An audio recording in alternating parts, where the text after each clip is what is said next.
Hey guys, and welcome to the Working Money channel. So here is the Bitcoin chart, guys, on the daily, and some indecisive movement here for Bitcoin. I guess we've been looking at it on the hourly as of late because of the volatility that we've seen. We saw Bitcoin hit this high of about $38,000. Some were thinking we were gearing for higher highs, but then, of course, we do get rejected a second time, and now we're just kind of hovering in and around here, trading in and around $36,400 per coin. The rest of the crypto space is, in decline. XRP, another one of those cryptocurrencies that's not faring so well right now. Back to, it was at 59 cents earlier. Now we're back up just above that to 60 cents. But guys, no fear, at least not yet. Greed still at 72. But as you guys have been noticing, it has been slipping because the crypto market has been slipping. 24-hour percentage gains or losses. You can see mostly in the red for cryptos. I'm not surprised. You guys didn't think we were actually going to see a straight up move all the way until the Bitcoin halving, did you? So here I got Bitcoin back on the daily. And just to give you guys my thoughts on this, the halving is going to be happening in and around here. We're thinking the end of April 2024. You guys can see that if I put my cursor there. That's the end of April 2024, give or take. Now, it would be ridiculous to think that we were going to continue doing this up until this point. If anything, we are going to do this kind of a thing up until this point. And maybe even not that, maybe even this, right? Who knows? We don't know. It's still a big question mark. But then at this point, this is kind of when we see the catapult for new highs. But this is why I say, guys, too, this is going to be an opportune time to purchase those last remaining cryptocurrencies that you might want to get. So save up your dollars. This is what I'm going to be doing, and I'm going to be sharing which coins I'm going to be purchasing at my Patreon, patreon.com/workingmoney channel. The last kind of hurrah before we finally get to the selling targets. And I've kept it fairly affordable, $5 a month, so you guys can follow me throughout. So patreon.com/workingmoney channel. We've got to expect that some cryptocurrency companies are going to fail in the wake of Bitcoin's halving. And this is why I have been very, very strategic choosing the coins that I have on my Patreon. So Bitcoin's halving is months away and cryptocurrency companies are getting excited, but don't be surprised if some companies fall as they rush products to market. So as we approach Bitcoin's halving in April, a phenomenon that historically triggers significant market shifts, companies within the space are at a critical juncture. This event is surrounded by speculation and strategic planning, and for some, a sense of uncertainty. While it's laden with opportunities, it's vital for businesses to adopt a balanced approach, integrating a long-term perspective rather than catering to market euphoria. So, for the companies that actually have products, they are probably planning very, very carefully. Of course, there are a lot of other cryptocurrencies that are just pretty much garbage. 2 million plus cryptos here in the space. If you click on that, it'll bring up, that just brings up this chart here. I wonder how many of these are listed on CoinMarketCap. Please don't tell me all of them. 89, page 89. That only brings us to 8,000. So yeah, this only shows 8,000 cryptocurrencies roughly, but clearly there are way more than that. Apparently 2 million plus cryptocurrencies in the space, and clearly, guys, 99% of them are trash. So which ones are going to survive? Well, that is a good question.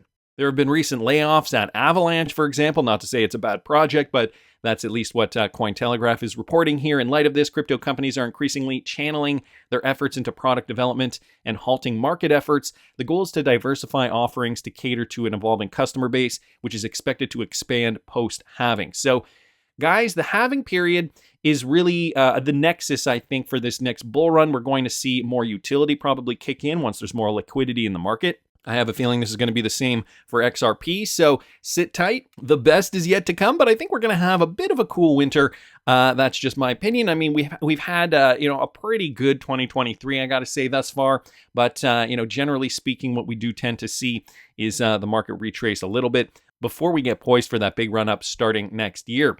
So what else have we noticed? Flip the Chain here posting this number of XRP transactions without destination tags. So be careful. I know when I first started transferring XRP, this whole concept of a destination tag was kind of foreign to me. And apparently, it's very, very difficult to get your XRP back if you haven't put in a destination tag. So this was at an all-time high in 2019 and 2020 when individuals FOMO'd in. Receiving back XRP, if you've messed this up, in some cases is quite a hassle. And put it down in the comments section if you guys have had a problem with destination tags. So this is what the chart looked like back in 2019, 2020. Look at that. All those people FOMOing in with destination tag problems. And so the number of XRP transactions without destination tags in the year 2022 and 2023, see below. So here's so another chart here. What is a destination tag? What happens if it's not entered? Finally, how to retrieve the XRP if the destination tag is missed. So you can see there were spikes as well. Usually this is only if you're custodying on certain cryptocurrency exchanges. If you do use a cold wallet storage solution like a Ledger Nano or something similar, I know the Ledger Nano does not need a destination tag. You have your unique address there. And so, if you guys don't have your crypto on a Ledger Nano or something similar, I do suggest you get some kind of cold wallet storage solution. I do have an affiliate link for the Ledger Nano in the description of this video. You can use it if you want. You don't have to use it. But this problem will probably happen again, and it'll be a headache for those exchanges who have to deal with those issues. Now, speaking of the crypto market and crypto moves, of course, the Bitcoin spot ETF is going to play a large role in this as well. And this was just in from the SEC. They mentioned reasons for delaying Global X's spot Bitcoin ETF are due to serious concerns about Bitcoin price manipulation and fraud. So guys, this is coming straight from the SEC to prevent fraudulent and manipulative acts and practices. So views on whether the proposed trust in shares would be susceptible to manipulation. What are commenters' views generally on whether the exchange's proposal is designed to prevent fraud and manipulation? And so they say that there still is the opportunity for that, and therefore they have to kind of put it on ice for a while. So, again, from the SEC directly wanted to thank WhaleWire here for posting that. And so, again, I think this, is going to create a bit of a cool down in the market before we get some more news, and then we see the market start pumping once again. But the SEC's got a lot on their plate, don't they? When questioned about the Ripple lawsuit, the director of the SEC was asked this, okay? What is the current thinking of the SEC in light of the recent court decisions in the SEC versus Ripple case? This one courtesy of 707 Crypto here on Twitter. Listen to this. I wanted to ask you what is the current thinking from the SEC in light of recent court decisions. But for the benefit of our readers, let me summarize the misalignment as best as I can. So, as you know, Judge Torres in the Southern District of New York considered XRP by Ripple Labs and found that the sales of tokens to institutional investors were actually securities because they were directly negotiated with the understanding that proceeds from these sales will be reinvested into the enterprise. Obviously, these were exempt transactions, but the threshold question was that contract involved a security. But on the other hand, she found that sales to the public in anonymous transactions over crypto exchanges, these were not securities because investors did not buy from Ripple and they were not responding to any marketing campaign. So that's what Judge Torres found. On the other hand, Judge Rakoff did not fall in line with that reading, and he argued that no such distinction can arise because if there's a public campaign for the tokens, it draws no distinction on whether it is on the type of purchaser, institutional or retail. So I know you cannot comment on current cases, but I was hoping you could expand on the factors the SEC considers when it approaches this question. Sure. You're right. I can't comment on pending litigation, and there is a lot of pending litigation right now. But I think there's not a lawyer in the room that you're in or a lawyer that practices in this space or a court that really struggles to find the framework that we use to determine whether or not something constitutes a security in this space. In this case, in the crypto space, all the attorneys in this room, all the attorneys counseling crypto issuers, look to the Howey test. And Howey, based on a seminal Supreme Court case from 1946 and decades of case law since, defines what, or gives us a framework of determining what constitutes an investment contract and therefore a security under the federal securities laws. And that's really the point of Howey. Whether or not something is a security doesn't depend on the label you give it. So they're sticking with that same narrative, still using Howey. And Crypto Arsenal here saying this guy, the SEC Director of Enforcement, now under investigation for corruption as of October 2023. XRP Hitman saying, this person is not qualified to deal in legal matters regarding Howie. It is pretty well defined, but I can't even acknowledge it because he knows it counters the SEC's argument that their fantasy land approach is correct. Resolute P saying, I'm mostly disappointed that I expected something different. Yeah, Randy Koo saying, so he agrees with Judge Torres then. But no, I don't think so. He's saying, Howie is still the standard that the SEC is going by. But tokens are very different. The XRP token does have utility. And it's a very gray zone. This is why we need Congress to kind of, hammer out some rules where, we can get some differentiation here, because the cryptocurrency market can't be regulated the same way traditional securities have been regulated over years. This is a different space. This is a different market. Cryptos are used for things. They have utility purposes. So, to say they're the same as a piece of Apple stock is very, very misleading and very archaic. And maybe that's not the word. Antiquated way of thinking, maybe that's what I'm thinking about. Anyway, wanted to thank 707 Crypto for pointing that out. Now, John Deaton here retweeted out Sento Sumo Saba's tweet, guys. She recently did an interview with Jazzy Cooper, who is an employee of Ripple, a product at Ripple. Jasmine Cooper here is the lead project manager. She was a project manager from May 2021 until present, but she has apparently, just going through her LinkedIn here, she has apparently been with the company for 6 years now. And so here's what John Deaton said. The thing that drove me nuts that a few career securities lawyers would argue XRP is a security, I would always counter with anything can be marketed, packaged, and sold as a security, including XRP, but it doesn't make the asset itself one. So John Deaton, I guess, just kind of going over this whole argument, this whole issue here with the SEC, he goes on to say, to me, the SEC's complaint alleging XRP sold anywhere, anytime, in any matter was, is, and always will be a security was the most gross example of overreach I have ever seen. The complaint even went into the future and said if a foreign country adopts XRP as a currency, it will still be a security because of Ripple's efforts. It was mind-blowing that other more experienced securities lawyers didn't see it like I did. I think it was because they didn't mind who the government was going after. That is a dangerous position to take. We can't turn a blind eye to government overreach just because we don't like the defendant. XRP is a utility token at its core. And so we have to remember this, guys. Utility token at its core. This is why we're holding it for the long term. And now, because we're free and clear, and because the on and off ramps for XRP trading are back online in the United States specifically, the largest cryptocurrency trading market in the world, guys, the price, well, I'm predicting we will surpass the old all-time high, $3 and whatever that was, 83 cents on some exchanges, 33 cents, whatever, wherever it was. I think we're going to get over $3, guys, this time around because people now, institutions are interested. Utility, there's that too, right? Institutional investors are obviously purchasing XRP for the utility aspect of it and realizing, it's a really good investment now when it's 60 cents.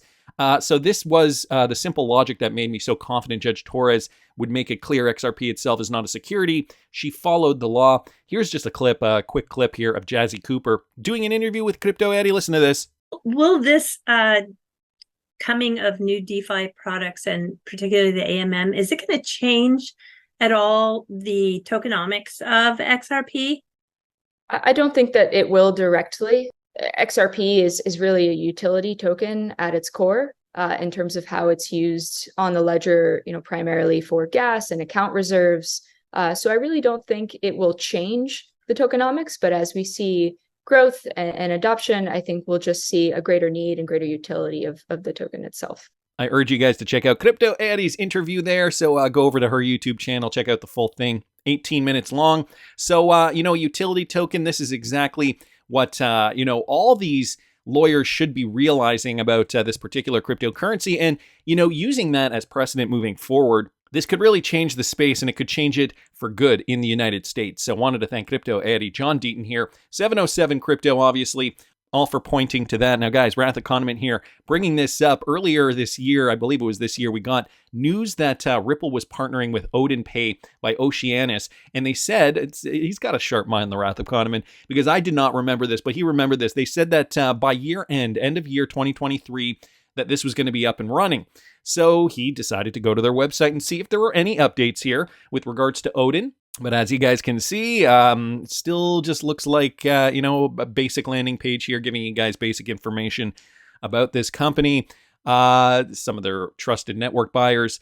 We have experience to help you scale. So basically just a sales pitch here. If you want to become a seller, you can sign up over there. But nothing really more about. There's no real more no more information about anything in terms of actively working with on-demand liquidity now. But it is good to keep tabs on these things, nevertheless. So I wanted to thank the Wrath of Kahneman just for doing the digging preemptively to see if there was anything interesting to discover. Want to keep moving because Ripple partner Flutterwave is now powering Fem Africa's In Her Bag business fund. So this is promoting female entrepreneurs in Africa, specifically women aged 18 to 35. Our shared goal is to empower and support female entrepreneurs with the financial and social capital to nurture their businesses and cultivate their business leadership skills.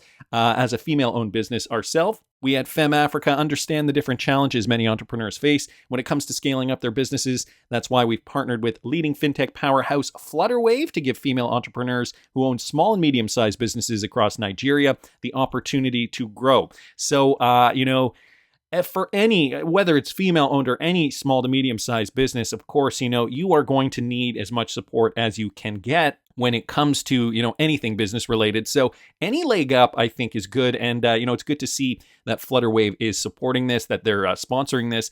So welcoming businesses spanning various sectors, including fashion, beauty, retail, and other creative industries, Fem Africa and Flutterwave will take 5 female entrepreneurs on an immersive 5-day program packed with training from industry leaders. This transformative journey includes master classes in branding, storytelling, funding for sales. So just giving you guys a sense of what the program is for. But basically a Ripple partner, Flutterwave, obviously they're doing what they can do to make their industry better and to make their business more lucrative, obviously with the help of the XRP ledger, obviously making seamless, frictionless transfers from currency to currency for small to medium-sized businesses. So that's what they do best, and it's good to see that they are paying it forward.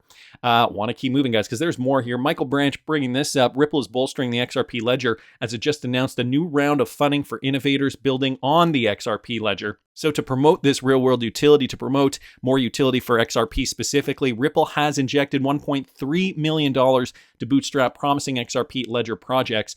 So through the developer outfit, they just released a list of awardees of XRPL grants, Wave 6, which featured top innovative projects within several Web3 sectors. The awardees were chosen after Wave 6 made a call for applications and received over 129 applications from all over the world. So those who were selected, Ripple developers decided to invest $1.3 million to support a total of 22 projects leveraging the XRP ledger. These projects from 13 countries are some of the groundbreaking initiatives transforming finance and other industries on the XRP ledger. The operations of these projects cut across different sectors, including decentralized finance, artificial intelligence, which we're going to get to in a second too, developing developer tooling, education, and sustainability, GameFi, and non-fungible tokens. Hence, the comprehensive review and judging process involved top technical experts and judges from various fields. More so, some of the projects are involved with 14 financial use cases to underscore the diverse application of the XRP ledger, particularly in the DeFi ecosystem, while 8 are focused on some other use cases. So 14, so still the majority focused on financial use cases, but guys, we're seeing the XRP ledger expand, 8 different ones focused on other use cases. And, this AI thing, I was talking to somebody who's building security on a blockchain. I did an interview with him, which I'm preparing to release to you guys. He was saying artificial intelligence now is the way that a lot of these developers are moving in complements with the blockchain, to complement the blockchain, artificial intelligence and AI application needs to be added, or rather doesn't need to, but a lot of these companies are realizing, okay, if we can stack AI on top of blockchain development, then that could really supercharge what we are doing. And so I think that, these companies like Ripple, they want to be at the cutting edge all the time. So, they are funding these developers who have these probably radical ideas about what we can do with AI, artificial intelligence, on the XRPL blockchain. And so I'm really, really interested to see what is going to be happening there.